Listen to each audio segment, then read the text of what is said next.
Back in action with a preview edition of OTAs coming up this week.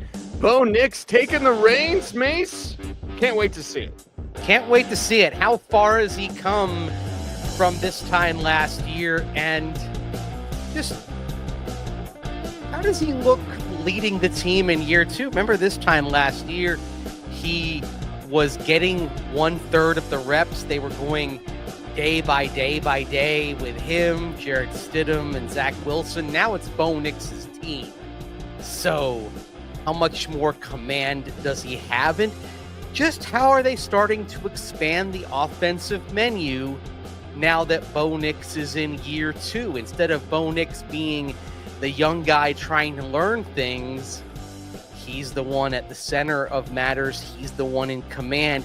He's the guy trying to help others along, like, for example, Pat Bryant, the rookie out of Illinois, who you and I have talked quite a bit about over the last few weeks. So it's a different role for Bo Nix now. We get a chance to see just how far he's come in a year and just what more he can do potentially here in year two. Yeah, see what Bo Nix can do, and then also working through the mistakes, Mace. Before we jump into the nitty-gritty details, we don't do a Patriots show, but when Drake May threw 4 INTs in the open media session in New England and Patriots reporters and fans lost their mind, that's what you should be doing. Peyton Manning always talked about it like, I want to make those mistakes so that I can learn. So it's going to be cool to see Bo and to hear about Bo, but also if there are some mistakes, I don't want Broncos Twitter to lose their mind. Also, don't forget the old cliche, which is usually true. Cliches are cliches because they're pretty accurate. Defense is usually ahead of the offense at this time. Yep. And you are talking about a defense that should be at full strength for the most part. You may have Alex Singleton back. Maybe he doesn't take all the reps, but he certainly should be close as he works his way back from an ACL injury. You won't have Dre Greenlaw, of course, because he's working his way back, and you're looking at Dre Greenlaw being ready to go in training camp, but you should have Pat Surtain good to go. You're expecting to get a first look at Shade Barron out there. So this is a defense that will cause you problems, and thus it should be one that may make some plays. And Bo Nix, you want him to try things. You want him to test out the limits of his receivers. You mentioned Peyton Manning, and we talked about Peyton Manning on yesterday's show with Demaryius Thomas, getting him to learn that you've got to make that break at 22 yards. And, there were interceptions, and it flummoxed Peyton Manning 13 years ago when reporters were asking about the picks they threw. Interceptions right now are okay because they're part of the learning process. If Bo Nix has a couple of interceptions when we see practice on Thursday, who cares, right? Let's not go crazy about this. Let's just view them in the proper context. We're going to talk about them in the proper context. I'm sure that some people are going to perceive them otherwise. Yeah, and that's the thing. Like, just see Bo learning, and you mentioned it. How much more open will the playbook be? Again, it's early.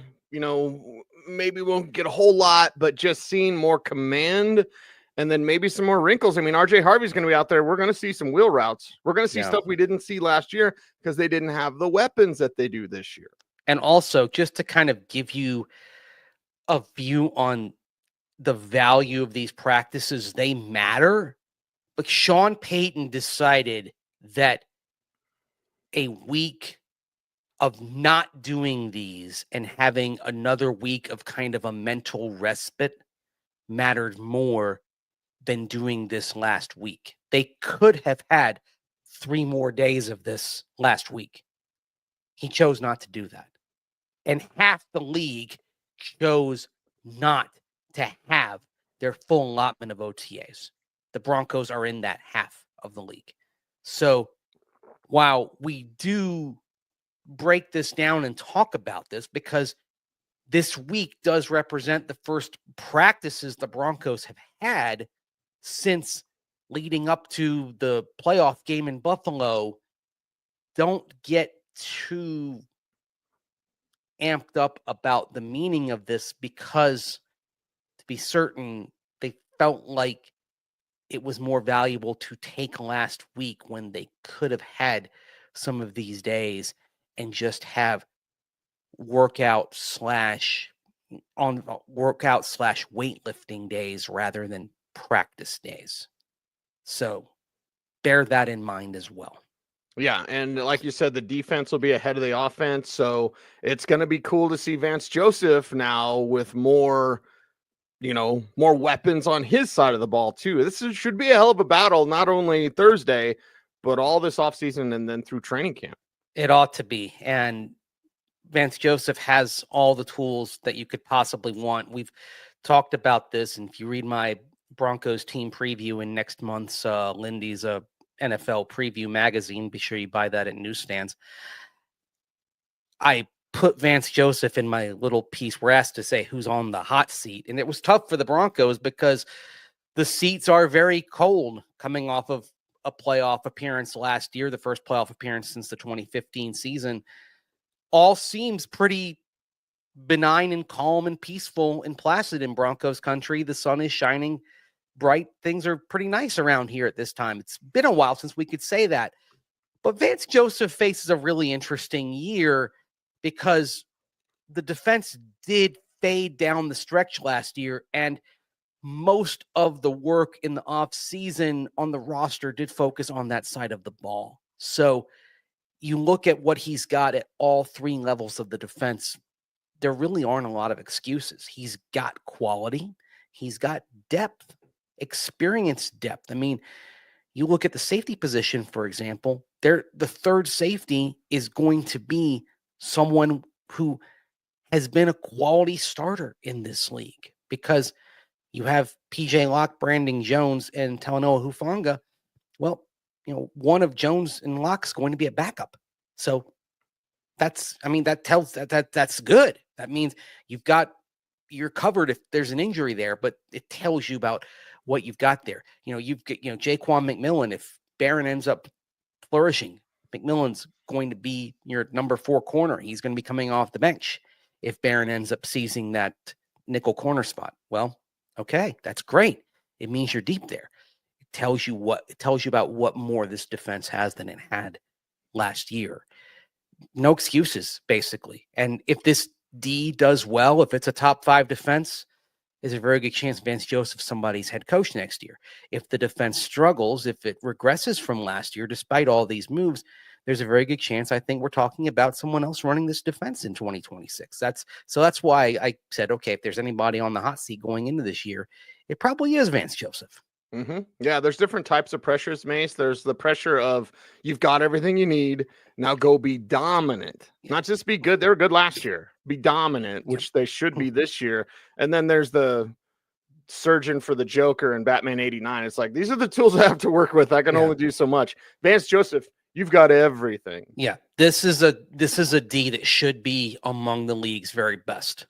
Should be able to counter the quarterbacks and offenses they're going to face. I mean, you're just look at the schedule that you've got. You've got Patrick Mahomes in Kansas City twice. You've got Justin Herbert and the Chargers twice. You've got Joe Burrow in Cincinnati, of course. You've got CJ Stroud in Houston. You've got Jalen Hurts in Philadelphia. You've got Jaden Daniels in Washington, Dak Prescott and the Dallas Cowboys, Jordan Love and the Green Bay Packers.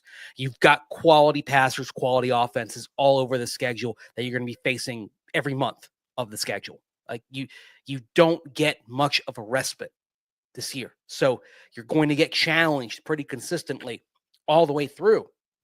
So this is what you built that defense for, though. You built it to be able to meet that task. We start finding out about what they can do. Are there going to be wrinkles? Because remember last year, we found out at this time the wrinkles were, let's simplify things. Let's get back to kind of what worked. Zach Allen talked about that at this time last year, how it was really getting back to what Vance Joseph's defenses did best. He had that one really good year in Arizona in 2021 when they went to the postseason, and they got back to that last year. And up until December, that was a top 5 D. It changed. Now, it changed when Riley Moss got hurt.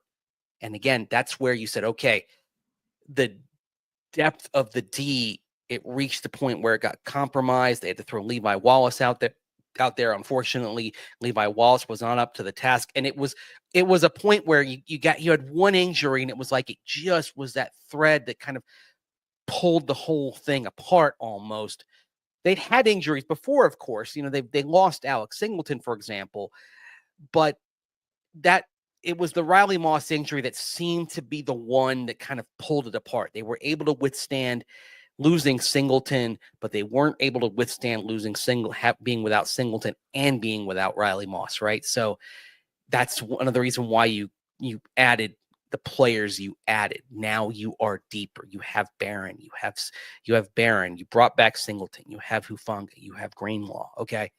It's a deeper unit. I mean, you brought Sternad back. Okay. I mean, Justin Sternad is a good backup. Now, if he's starting extensively, then okay, it's probably not necessarily what you want, but the Broncos did okay for a while until they had another injury one level back. Like there's always kind of a line that you cross. Okay, you can handle it to a certain point, and then you can't handle it anymore. And I think we kind of found out where that was, which was a reason why you saw them fortify things this offseason. Look, you should be even deeper on the defensive line, because I think Savion Jones upgrades your depth on the D line as well. You didn't lose anything depth-wise up front, and you added Savion Jones. You should be more fortified there too.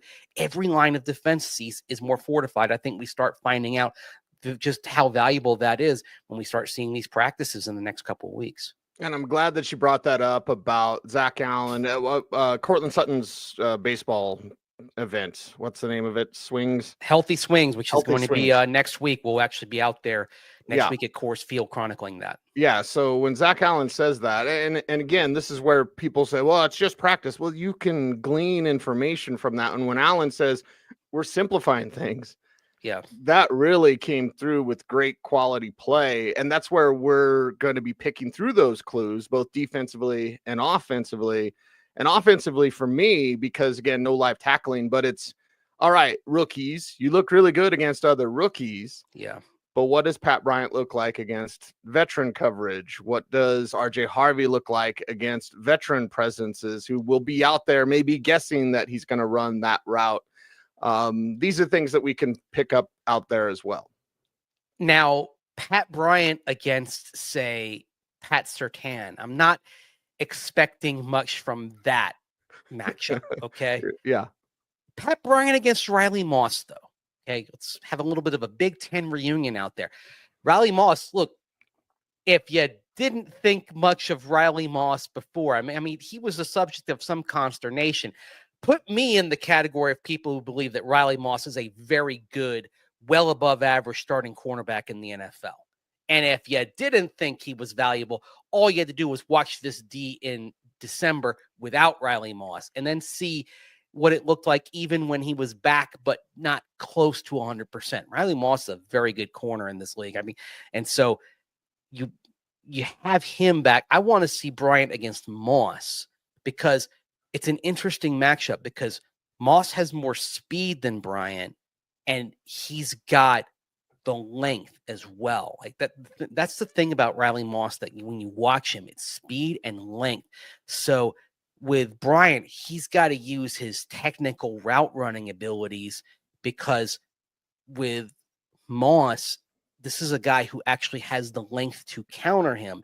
If Bryant can make plays on Moss, that's going to be a very good sign. I think at this moment, PS2 is probably a bridge too far for Pat Bryant today. Doesn't mean it might not be a bridge too far for him a year from now, but today, yes.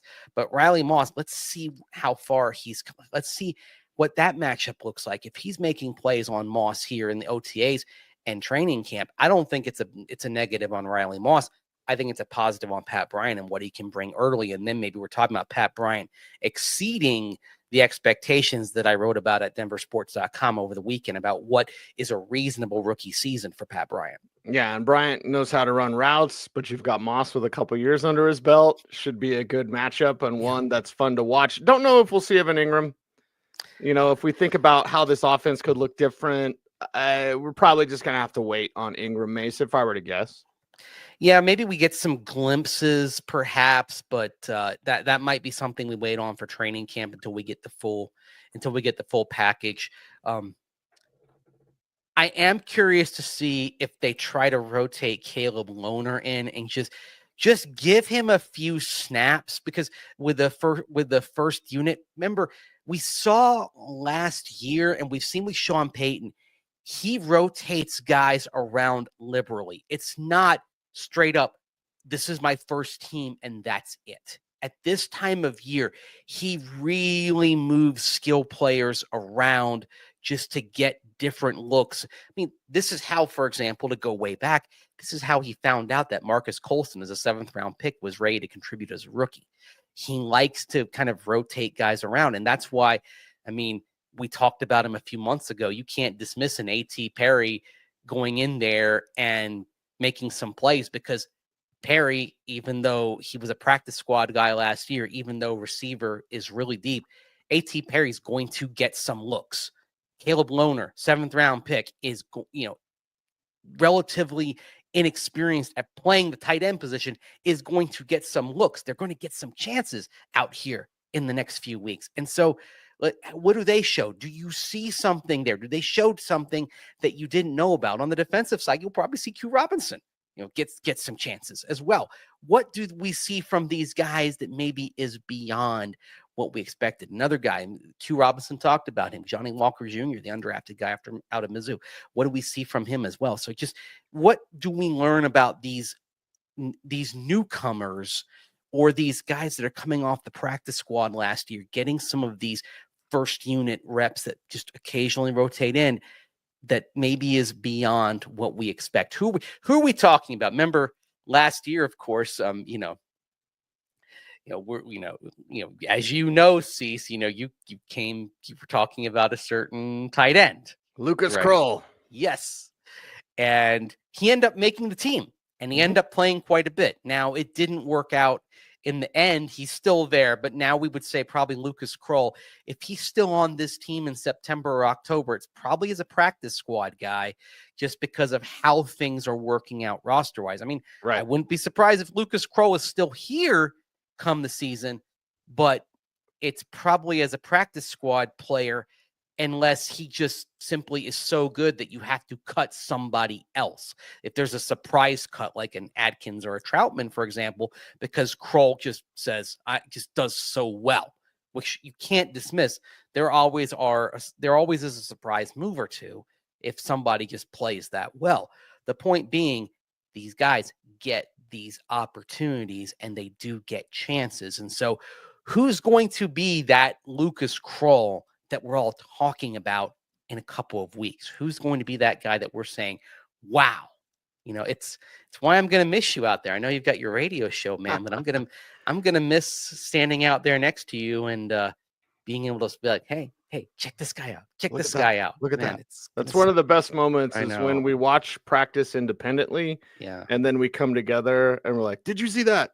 Yes. Yeah. So it's our special nerdy moments. Not going to be the same without you, man. I will try if it's open past 2 to make it out there for at least something. We'll see if they can open the gates for me. But either way, I want to see Marvin Mims. Does he take that next step? And I do not want to see any fumbles from Audric Estime. Oh, yeah. Yeah, that's big, because he's got to regain the trust. That's the thing. The fumbles never really put a lot on his plate this year. Yeah.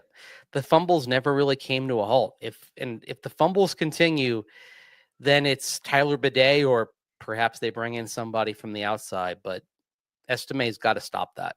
Yeah. That's job number 1 for him. Don't fumble the football, because there's a potentially huge role waiting for him as the power part of a running back tandem, but he's got to hang on to the football. That's it. Yeah. I mean, just a huge role. If Audric Estime led this team in carries at the end of the year, would you be surprised? No. I'm not projecting that, but I wouldn't be surprised. If he holds on to the ball, that's the type of role that's there. And he can be a good power back. Mm-hmm. But right now he has one flaw, and it's a fatal flaw if he can't fix it. We are fixing to find out. I thought you were going to go Hans Gruber on me there and say, don't alter the plan. Don't alter the plan we have on YouTube, and that's where folks can help us out the most. Mase, how can they do that? Like, comment, share, subscribe, hit that notification bell so that you never miss a vid. That's right. He's Andrew Mason. You follow him on all the socials at Mase Denver. I'm at Cecil Lammy saying OBT's BFD. Thanks for watching. Stay tuned, and would you please stay frosty?